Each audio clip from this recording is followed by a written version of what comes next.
Debo considerar que el informe, tal como las conclusiones y la resolución, son todos adoptados.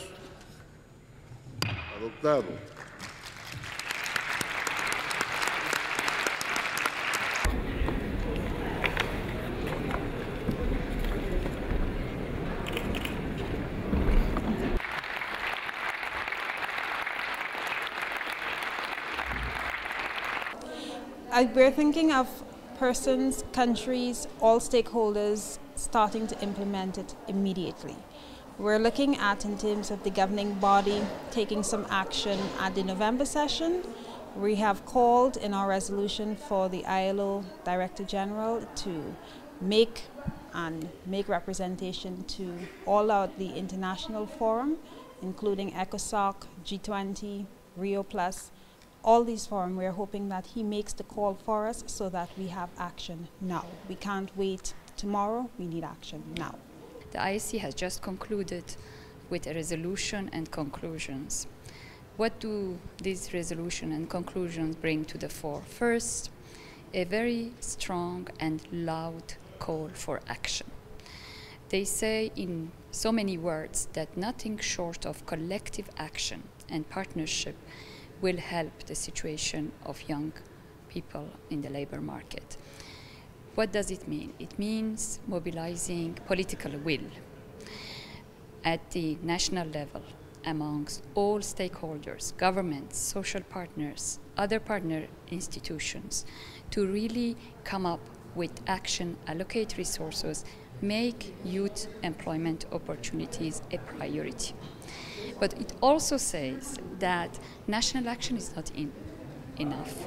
We really need collective action and partnership.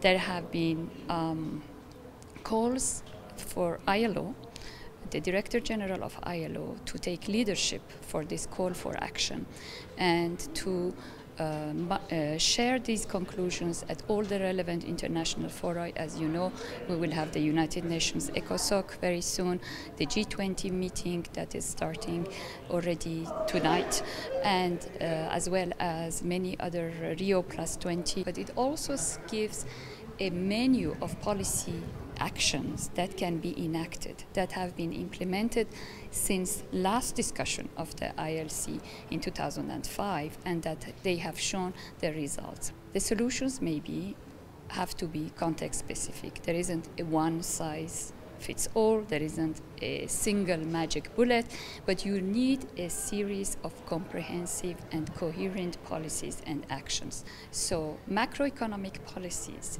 that boost employment generation, that make employment a central target, but also support aggregate demand and encourage productive investment, a return to growth in countries that have a lower growth rate, are part of the package of solutions that are absolutely indispensable to make a dent in the situation of young people in the labor market. We have to break this trap of the first job experience that is preventing many young people from accessing labor market or their first experience. So how do we do that? By increasing the number of internships, apprenticeships on a big scale, but by also regulating and monitoring the impact and the effectiveness of this apprenticeship, but also preventing that they become abused and they are used to use just the young laborers as cheap labor for a short period of time. Also a very strong call for looking at entrepreneurship. Entrepreneurship is an important and a major component of an alternative finder for young people finding their way into the labor market. But young entrepreneurs are not supported. They need an enabling environment, but they need a lot more services tailored to their own needs, and they need a lot more coaching, mentoring, including by private sector, to be able to get into a stable position in the labor market. Finally, I think a very strong message that's coming out of this call for action and the conclusions is that youth are part of the solution. Their creativity needs to be engaged. They should be participating in the labor market, social dialogue institutions. They should be given more space for participation. Their voices need to be heard, and they should become a partner.